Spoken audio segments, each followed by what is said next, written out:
You are welcome back. This is the continuation and the conclusion of our diagnosis on the 2016 Discovery Sport on the no crank, no start condition. If you have not watched the part 1, please go and watch the part 1 so you know where we are coming from. Thanks for joining us.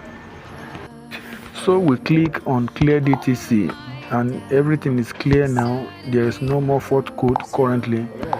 We are going to check the system back after we have checked the transmission control module. Now on the transmission control module, we have two fault codes there, P0850/29 park neutral switch input circuit.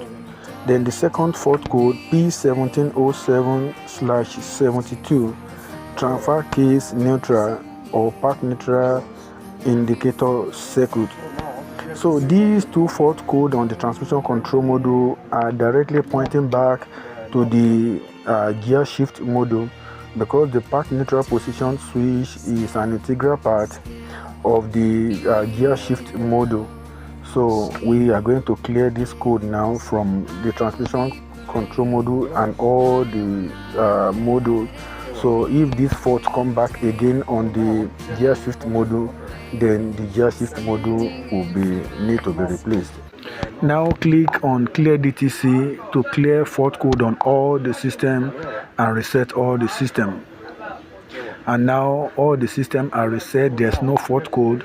So we are going to rescan everything again now and see if any of the fault code will come back either on the gear shift module or on the transmission control module. So as we can see from the scan result, the two fault codes are back both on the transmission control module and of the gear shift module as well, and both of them are pointing to the gear shift module.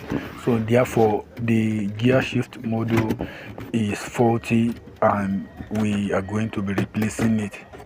Don't forget to subscribe to our channel, like, comment and share this with others. See you in the next one. Thanks for watching.